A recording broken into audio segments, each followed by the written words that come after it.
assistant chaplain of St. Albert, the student part of FUTA here, and it's so great to have you now, Miss Father. This is very Reverend Father Michael Ajiboye Temitope.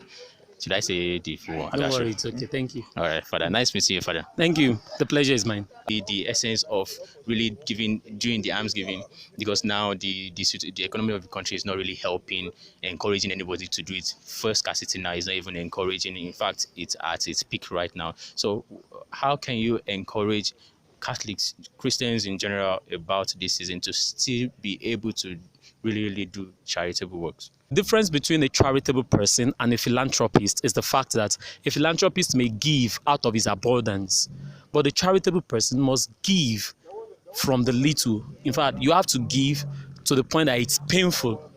So if you don't give and you are making a sacrifice, it's really not a giving. You are just being generous. There's a difference between generosity and charity, because generous is just you having it as a virtue. You give, you keep giving. Maybe you are not looking for something, you are not looking for a reward. But when you are charitable, you are looking outside of yourself. Not just you are being generous, but you have a goal, because you are thinking, you have the aim of imitating Christ. You are pouring your whole self, your whole essence into what you are giving. So it's more or less like you are sacrificing yourself. So even with the first scarcity, in fact, the fact that we are suffering and Nigeria is hard now is the more reason you should give. And the goal should be, everywhere you go to, you should alleviate the poverty and the sorrows of people. So we have to give as Christians. There is no point that we cannot give. And there is nothing you have that is too much to give. And there is nothing you have that it is too small to give. There must continually be given. Just like now, when we talk about giving, it's not just about material things. You are giving your time, because everybody who will listen now, we get something from this sharing, and that is a giving in itself. So when we talk about charity, it's not just about money, about clothing. It's about our time, it's about our gifts, it's about our talents, it's about our skills, it's about the smiles we put into people's mind, it's about the enlightenment we give to people to remove the ignorance of their heart, so that they may not even perish because of lack of ignorance. So when we talk about charity, it's bigger than just material things. All right, thank you very much for that. In this Lenten season, we tend to say, okay, my Lenten observances, I don't want to drink, I don't want to. Some people will say, in fact, I'm not eating for days. I want to really have my Lenten observance. There are some persons that normally they don't eat well. They are used to it, not eating. They can stay morning till afternoon till evening without eating, and it will so feel so good. So them seeing this Lenten season coming, they feel like, oh God, you are not fasting. Lenten season is coming, 8 o'clock, you're already eating. Now it's time to enjoy, because they feel like it's their comfort zone.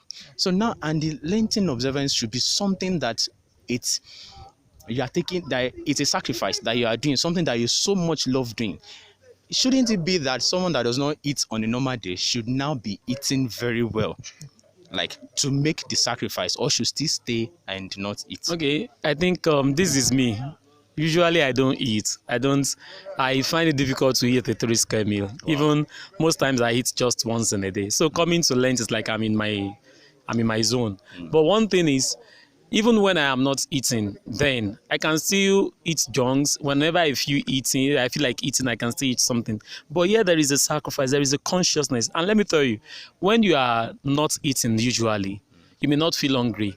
But the moment you put it in your mindset that you want to fast, trust me, in the next 4 hours, your tummy is already telling you that, bros, you need food. So even if you don't eat usually, I'm talking from experience, because I know what I'm going through this period. In fact, there are times that I won't be able to wait till 6. I have to break by 3, but I'll make sure that it's just one meal. The point is, the moment you have if you have the resolution to do something, and it's something good, devil will have a way of pulling you down. Don't worry about it. Even if you don't eat usually and you think this is your comfort zone, there is no how food will not tempt you.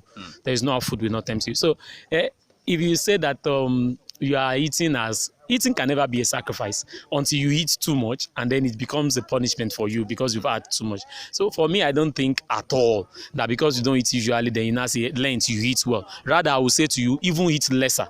That even that ones that you eat, maybe you reduce it to half, and then you put the money and then to assist those who don't even have anything to eat. All right. Thank you very much, Father, for your time and patience. Thank you very much. You're welcome. Thank you, Mr.